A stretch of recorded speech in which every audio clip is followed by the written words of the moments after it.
Good morning बच्चों। आज हम आपको प्रतिरोध से रिलेटेड कुछ क्वेश्चन बताएंगे। जैसे क्या है, 3 चालक तार जिनमें प्रत्येक 3 ओम के हैं और समांतर क्रम में जोड़े गए हैं, तो इस संयोजन का तुल्य प्रतिरोध क्या होगा।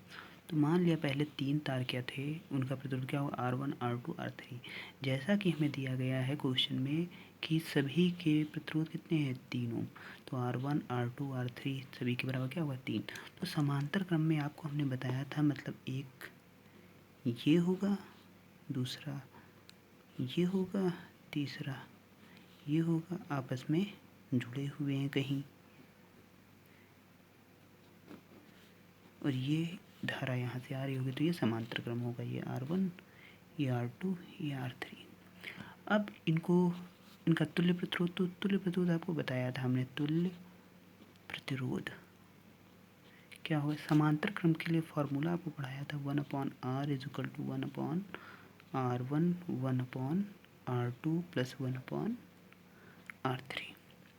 ठीक है, तो हमें तुल्य प्रतिरोध नहीं पता, तो ठीक है, अब जितनी जगह पे, तो यहाँ पे R1 भी 3 है, R2 भी 3 है, R3 भी 3 है। ये क्या बन गया, एक भिन्न बन गई। इनको हल करने के लिए क्या करते हैं हम, सबसे पहले हर बराबर करते हैं। तो यहाँ पे पहले से ही हर बराबर है, तो हम हर को एक जगह पे लिख लेंगे, तो और अंश को जब हर बराबर है तो ऐसे लिख लेंगे। ठीक, अब क्या होगा, ऊपर 3 हो जाएगा अपॉन 3 1/r। ये कैंसिल हो गया, कितना आया, 1/1। यहाँ पे ये पलट जाएगा तो इधर भी पलट जाएगा, तो R इज इक्वल टू 1 ओम। मतलब 3 अगर प्रतिरोध समान थे तो उनका तुल्य प्रतिरोध कितना होगा, 1 ओम होगा। अब अगला जो है हमारा क्वेश्चन, वो क्या है, 3 चालक तार जिनमें प्रत्येक 3 ओम के हैं, श्रेणी क्रम में जोड़े गए। तो श्रेणी क्रम का मतलब हमने आपको बताया है, ये फिर इसके आगे ये, फिर इसके आगे ये, तो ये R1 हो गया, ये R2 हो गया, ये R3 हो गया। तो हमें जैसा कि दिया गया है, तो हम फिर वही चीज़ की मान लेते हैं कि 3 प्रतिरोध क्या हैं, R1 R2 R3 हैं। तो हमने कहा R1 बराबर भी 3 होगा, R2 बराबर भी 3 ओम होगा, R3 बराबर भी 3 ओम होगा। तो श्रेणी क्रम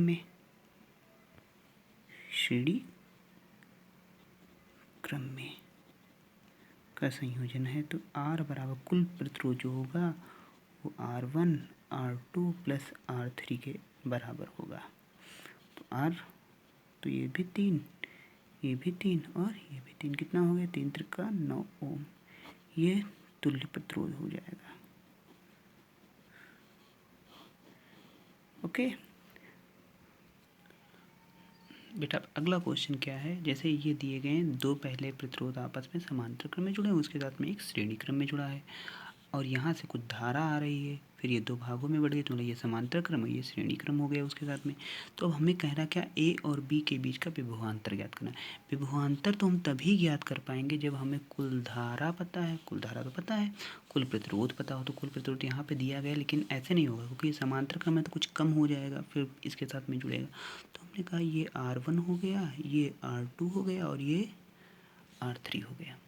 तो अब R1 व R2 क्या है, समांतर क्रम में हैं, अतः तुल्य प्रतिरोध क्या होगा इनके बीच, हमने मान लिया R डैश होगा, तो 1/R dash equal to 1/6 plus 1/4।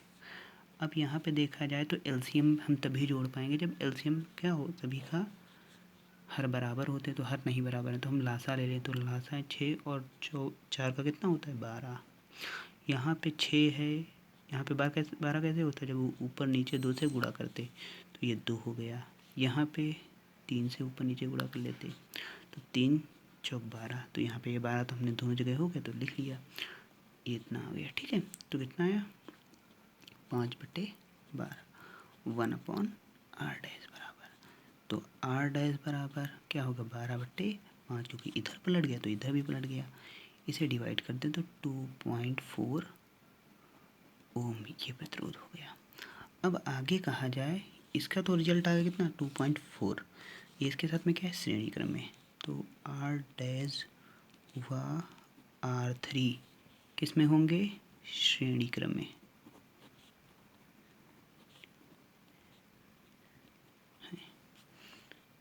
अतः अब इसका तुल्य प्रतिरोध मान लिया R, तो R क्या होगा R डैश प्लस R3, तो R डैश की वैल्यू 2.4 और R3 की वैल्यू 3.6, ऐड किया कितना आ गया 6 ओम।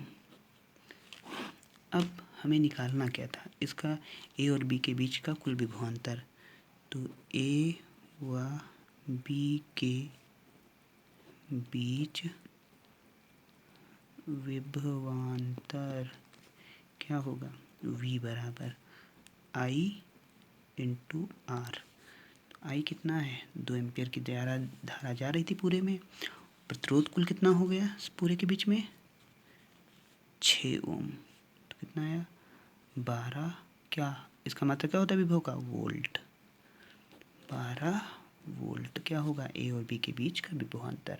ऐसे ही हम लोग के क्वेश्चन आते हैं। ओके बेटा, थैंक यू।